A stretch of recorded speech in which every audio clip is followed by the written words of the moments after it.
The conference room at Blackwood Industries headquarters was packed with board members, senior management, and shareholders for what Uncle Gerald had called an emergency meeting to save the company. I sat in the back corner, laptop open, responding to emails while the drama unfolded around me. "Thank you all for coming on such short notice." Uncle Gerald stood at the head of the table, his silver hair and expensive suit projecting authority he'd spent 30 years cultivating. "We're here to discuss the future direction of Blackwood Industries and to vote on critical measures that will ensure the company's survival." I glanced up briefly, then returned to my screen. My cousin's wedding invitation needed a response, and I was trying to figure out dates. "As most of you know," Uncle Gerald continued, "Blackwood Industries has been family-owned for 60 years. My father, David Blackwood, built this company from nothing. When he passed away 8 years ago, he distributed shares among family members. Today I hold 31% of the company. My sister Patricia holds 18%. My brother Martin holds 22%. Combined with shares held by cousins and extended family, we represent the true legacy of this company." The room murmured agreement. Uncle Gerald had always been good at rallying people. "However," he said, his voice darkening, "we face an existential crisis. The manufacturing sector is changing. Our traditional products are becoming obsolete. We need to pivot, quickly and decisively, into new markets. Specifically, I'm proposing we sell our manufacturing division and use the capital to acquire tech companies. This will require taking on substantial debt, but the growth potential is enormous." My phone buzzed. A text from my investment advisor. "The Blackwood vote is today, right? Do you need me there?" I typed back, watching it unfold. "Might not even need to participate.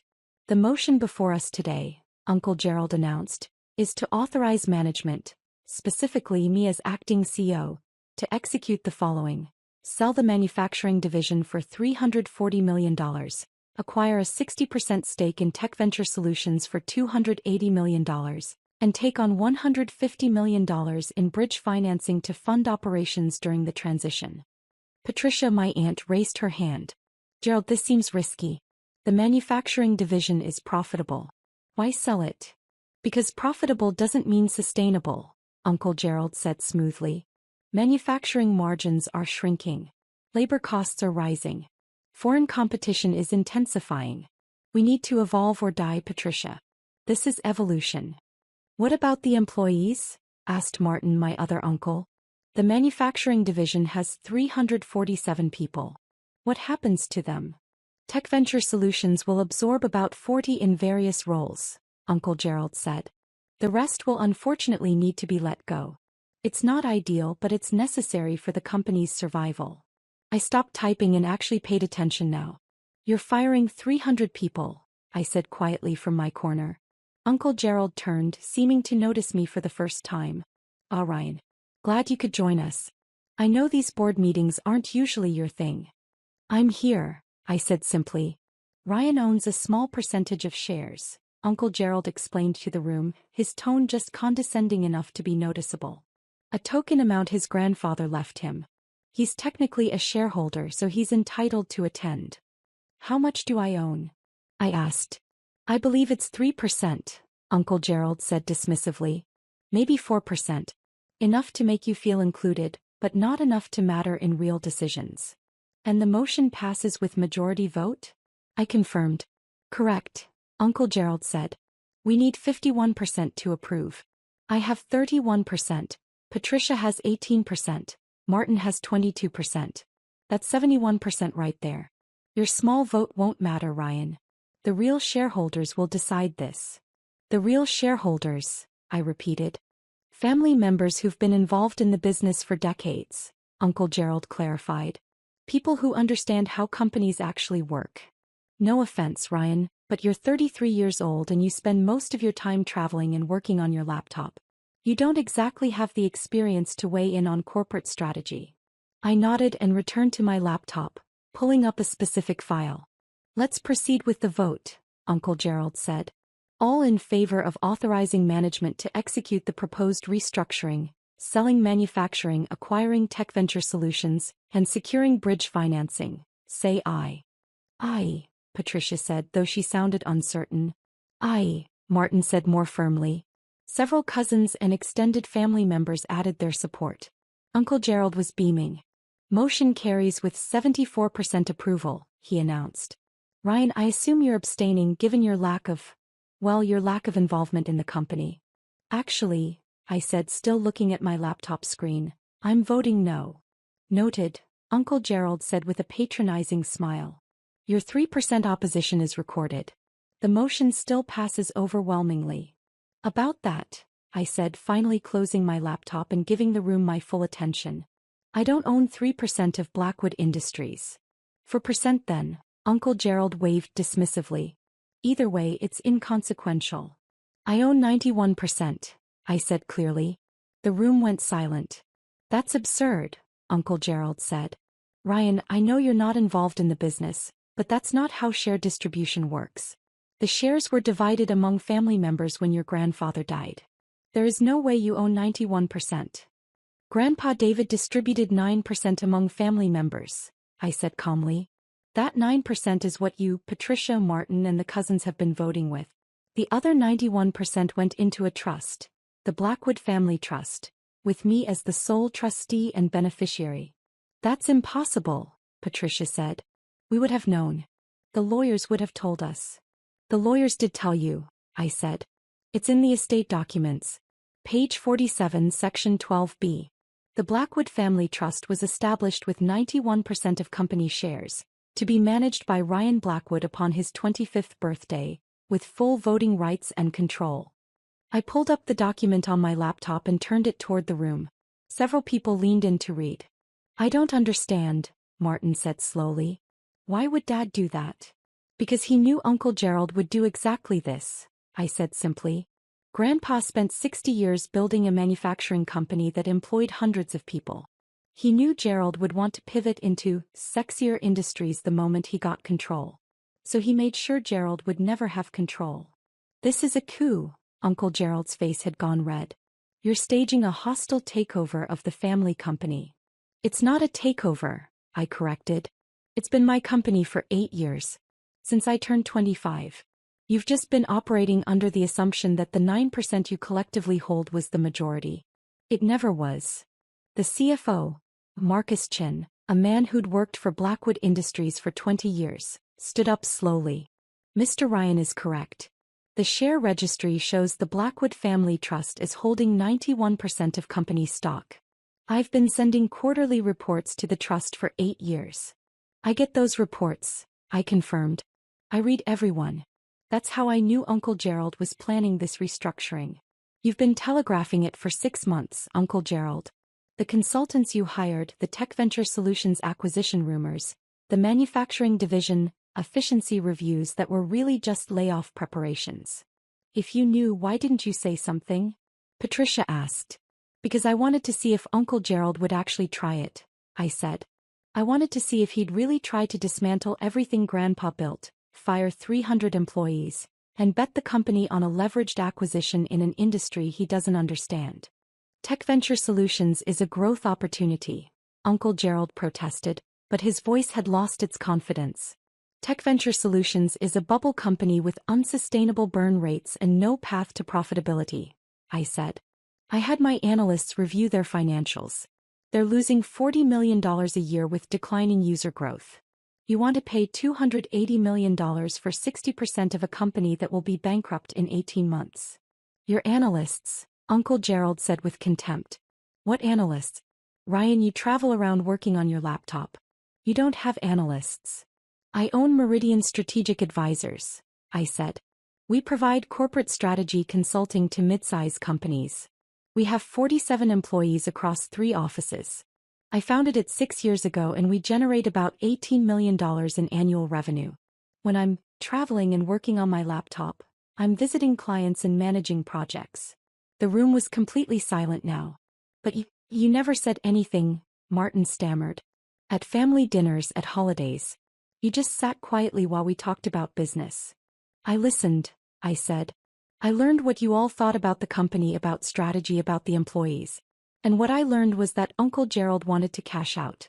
He wanted to convert 60 years of manufacturing legacy into a quick tech acquisition that would make him look visionary. He didn't care about the 347 people who depend on this company for their livelihoods. That's not fair, Uncle Gerald said. I care about the company. I'm trying to ensure its survival. By firing 300 people and betting everything on a company you haven't properly vetted? I asked. Uncle Gerald, did you read Tech Venture's actual financial statements? Or just their pitch deck? He didn't answer. I read their financials, I said. Every line item, every footnote, every risk disclosure. Their revenue is declining. Their customer acquisition costs are skyrocketing. Their largest clients are reducing their contracts. They have 18 months of runway at current burn rates, and no realistic path to break even. You want to pay $280 million for that? The consultant said. Uncle Gerald started. The consultants get paid whether the acquisition succeeds or fails, I interrupted. They have no skin in the game. I do. I own 91% of this company. If you destroy it with a bad acquisition, I lose everything. So yes, I pay attention. Marcus Chin was reviewing documents on his tablet. Mr. Ryan, as the controlling shareholder and trustee of the Blackwood Family Trust, you have the authority to veto any major corporate actions, including this proposed restructuring. I know, I said. So you veto it? Marcus asked. I veto the acquisition and the financing, I said. But not the manufacturing sale. That can proceed if Uncle Gerald can find a buyer who will maintain employment levels and keep operations local. That's impossible, Uncle Gerald protested. No buyer will pay $340 million and commit to keeping all the employees. Then we don't sell, I said simply. We keep manufacturing, we keep the 347 employees, and we continue operating the business Grandpa built. The margins are shrinking. Uncle Gerald said desperately. We're facing foreign competition, rising costs, margin compression. We're facing a 12% profit margin on $280 million in annual revenue, I corrected. That's $33.6 million in annual profit. For a manufacturing company, that's excellent. You're not trying to save the company, Uncle Gerald. You're trying to get rich quickly. How dare you? The numbers don't lie, I said. Manufacturing is stable and profitable. Tech Venture is a disaster waiting to happen. If you want to diversify, we can do it slowly and carefully. But we're not betting the company on a leveraged acquisition that will probably fail. Patricia looked stricken. Ryan, I voted for Gerald's plan. I didn't know. I'm so sorry. You voted for it because you trusted him, I said. That's natural. He's your brother. He's been in business for 30 years. But trust doesn't override due diligence. What happens now? Martin asked quietly. Now we operate the company properly, I said. Marcus, I want a full strategic review of operations. Not from external consultants, from our own management team. I want to understand where we can improve margins, where we can invest in equipment or training, where we can grow organically. Yes, sir, Marcus said, and I could see relief in his expression. Uncle Gerald, I turned to him, you're welcome to stay involved in the business. But you're not CEO. You never were. Grandpa left that position intentionally unfilled because he didn't trust you with it. Then who is CEO? Uncle Gerald demanded. For now, Marcus will serve as interim CEO while we search for the right person, I said. Someone who understands manufacturing, values employees, and makes decisions based on analysis rather than ego. You can't do this, Uncle Gerald said, but his voice lacked conviction. I already have, I said. Marcus, please record in the meeting minutes that the controlling shareholder, the Blackwood Family Trust, vetoes the proposed restructuring. The motion fails. Recorded, Marcus said, typing quickly. Furthermore, I continued, I'm calling a special meeting of the board for 2 weeks from today. At that meeting, we'll discuss proper governance structures, transparent communication with all shareholders, and strategic planning that actually serves the company's long-term interests. You're staging a takeover, Uncle Gerald repeated. It's not a takeover when you already own the company, I said. It's called exercising ownership rights. Something I should have done years ago, but I wanted to give you the benefit of the doubt. I thought maybe you'd grown, matured, learned to value the company for what it is. Instead, you tried to dismantle it. I was trying to save it. Uncle Gerald shouted. By destroying it first? I asked. Uncle Gerald, manufacturing margins might be shrinking, but they're still profitable. You know what has zero margin? A bankrupt tech acquisition that burns through all our capital in 18 months. You don't know that tech venture will fail, he protested. Neither do you know it will succeed, I countered. But I've done the analysis, read the financials, talked to industry experts. The odds of failure are approximately 75%. Would you bet $280 million of the company's capital on a 25% chance of success? He didn't answer. I wouldn't, I said. And since I control 91% of the company, my vote is the one that matters. I stood, gathering my laptop. Marcus, send me the strategic review parameters by end of week. I'll review and provide feedback. Patricia, Martin, we should have dinner soon. Away from the office. We need to rebuild family trust that this meeting has damaged. Where are you going? Patricia asked. I have a client meeting in Boston tomorrow, I said. Meridian Strategic is consulting on a manufacturing optimization project. Should be relevant to our own operations actually. You're just leaving? Uncle Gerald asked incredulously. The emergency is over, I said. You called this meeting to push through a destructive acquisition. I vetoed it. Now we return to normal operations while Marcus conducts the strategic review. What else is there to discuss? Everything. Uncle Gerald gestured wildly. You can't just drop a bomb like this and walk away. I didn't drop a bomb, I said. I exercised my voting rights as controlling shareholder. Something I've had the right to do for 8 years. You're the one who's surprised because you never bothered to actually read the estate documents. We trusted the lawyers, Martin said weakly. The lawyers did their job, I said. They distributed shares according to Grandpa's wishes. They established the trust properly. They filed all the paperwork. What they couldn't do was force you to read it. I moved toward the door, then paused. One more thing. The 347 manufacturing employees, they're not disposable assets. They're people with families and mortgages and lives built around this company. Grandpa understood that. He built Blackwood Industries on the principle that a company's first responsibility is to its people. That's why he left control to me, because he knew I understood that too. How would he know that? Uncle Gerald challenged. You were 25 when he died. Barely out of college. What did you know about running a company? More than you think, I said. I spent every summer of college working in the manufacturing plant. Different position each summer. Line work, quality control, logistics, scheduling. I ate lunch with the workers, learned their names, understood their jobs. Grandpa said if I was going to own the company someday, I needed to understand it from the ground up. He was grooming you, Patricia said with sudden understanding. Even back then. He was teaching me, I corrected. Teaching me that companies aren't just assets on a balance sheet. They're communities. And you don't destroy communities for a 25% chance at higher returns. I left the conference room and walked toward the elevator. Behind me, I could hear the chaos of shocked conversations, raised voices, confusion. Marcus caught up with me at the elevator. Mr. Ryan, thank you. If you hadn't intervened, 300 people would have lost their jobs. It's just Ryan, I said. And I wasn't intervening. I was protecting an asset I own. There's a difference. Still, Marcus said. They would have suffered. Their families would have suffered. I know, I said quietly. That's why I couldn't let it happen. The elevator arrived.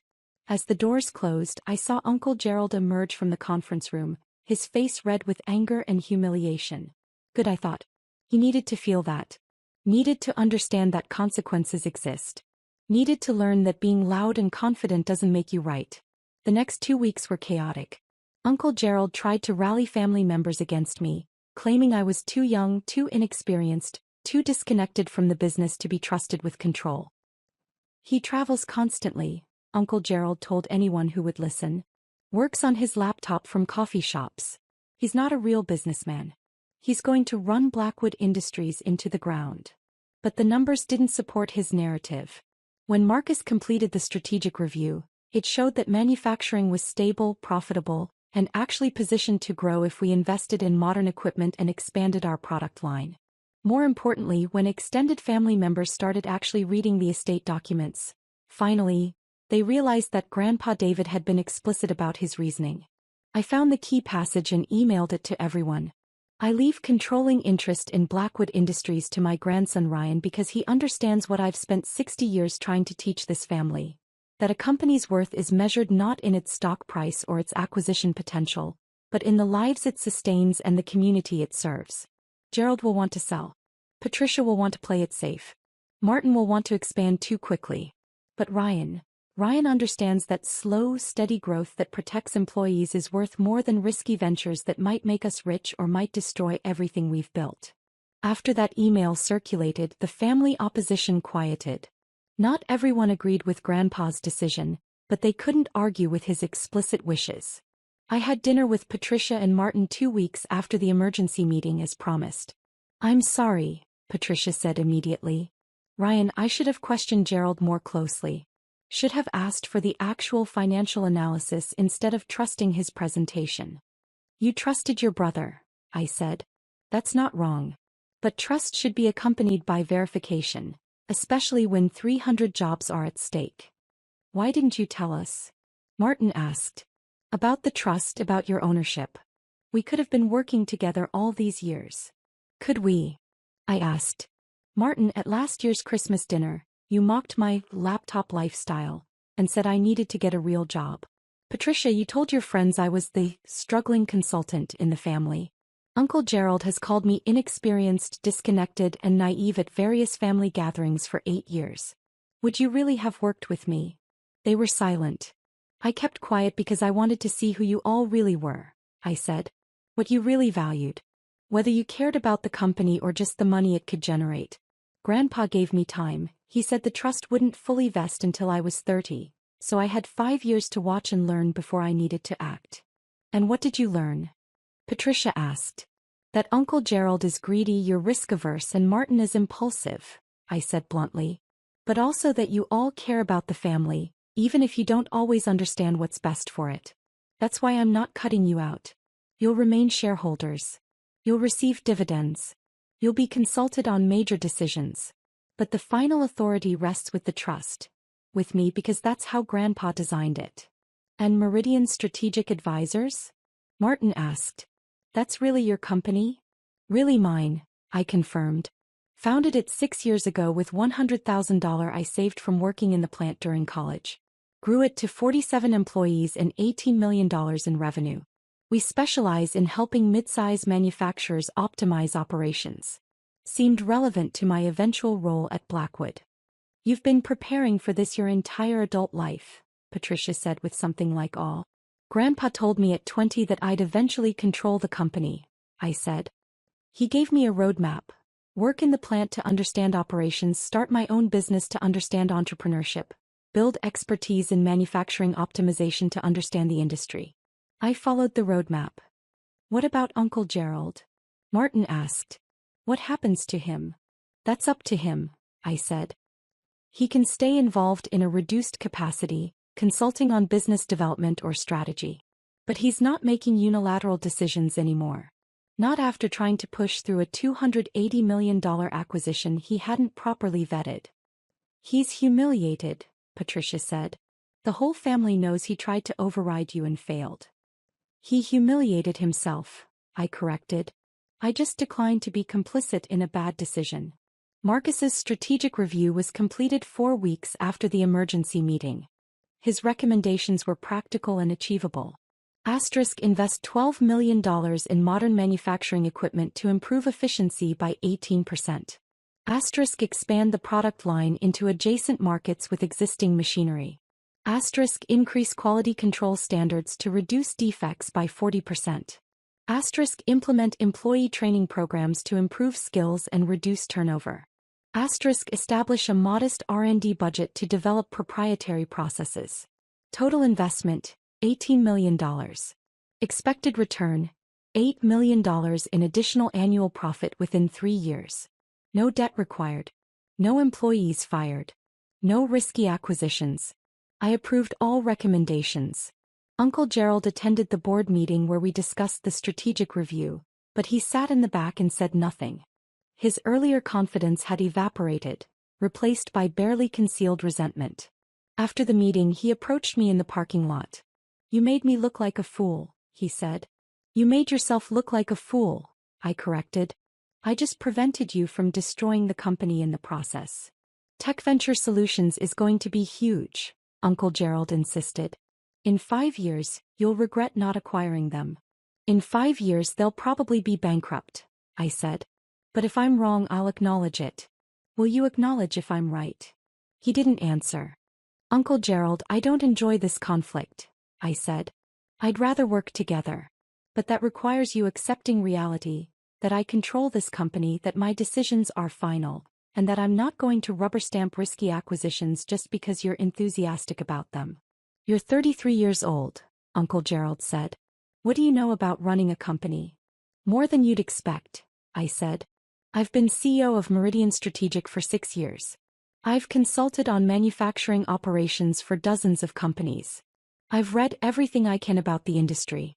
And most importantly, I actually care about Blackwood's employees, not just its potential acquisition value. Caring doesn't make money, Uncle Gerald said. It makes sustainable money, I corrected. The kind that lasts. The kind Grandpa built over 60 years. You wanted to convert that into a quick score and hope it worked out. That's not strategy, that's gambling. Uncle Gerald walked to his car without responding. 6 months later, Tech Venture Solutions announced it was shutting down operations after burning through its remaining capital. The company that Uncle Gerald wanted to pay $280 million for became worthless. I forwarded the news article to him without comment. He replied 3 hours later. You were right. I was wrong. I'm sorry. It wasn't much, but it was something. Meanwhile, Blackwood Industries was thriving. The new equipment had been installed and was already improving efficiency. The expanded product line was generating $2 million in new revenue.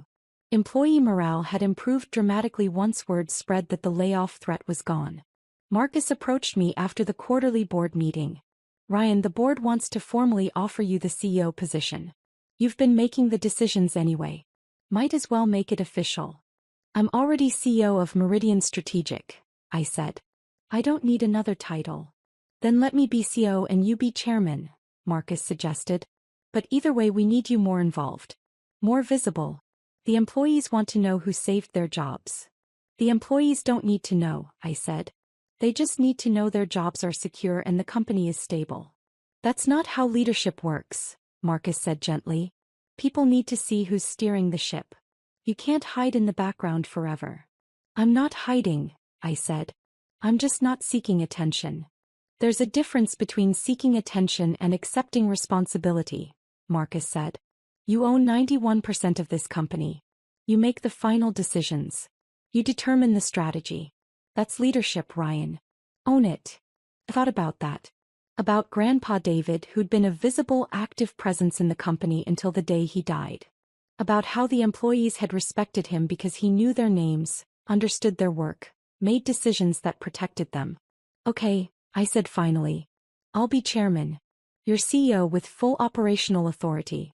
But we meet weekly to align on strategy, and major decisions still come to me for final approval. Deal, Marcus said, extending his hand.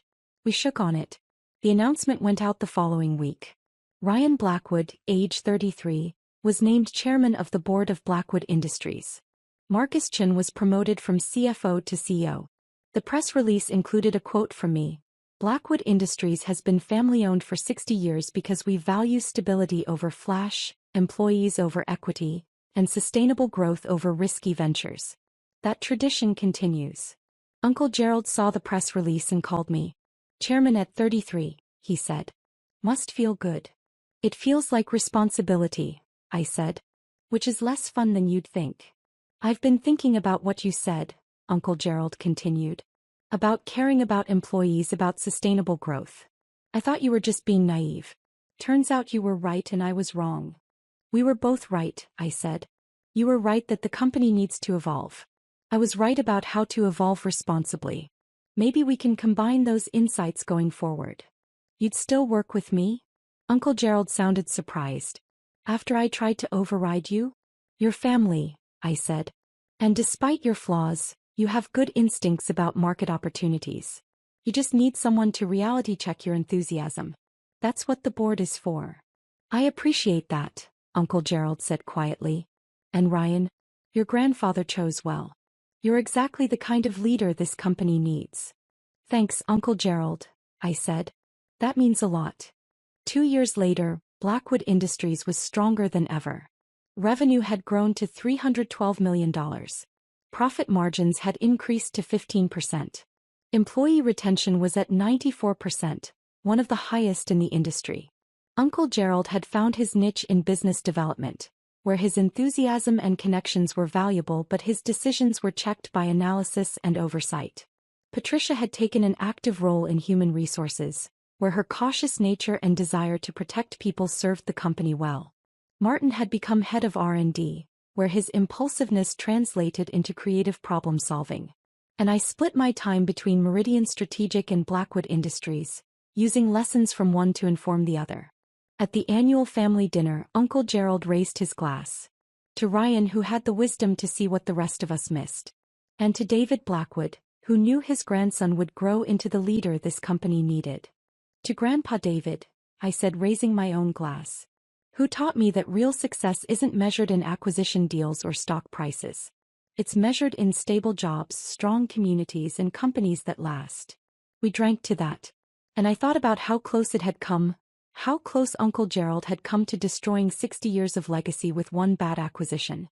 How a 3% vote had turned into a 91% veto. How assumptions about the traveling laptop kid had nearly cost 300 people their jobs. How careful, patient preparation had made all the difference. Grandpa David had been right. The small vote did matter. It mattered because it wasn't actually small. It was just quiet. And sometimes quiet power is the most effective kind. The kind that waits, watches, and acts at precisely the right moment. The kind that saves companies instead of destroying them. The kind that protects 347 families from a bad decision made by people who should have known better. Uncle Gerald had learned that lesson the hard way. But he'd learned it. And that was worth something.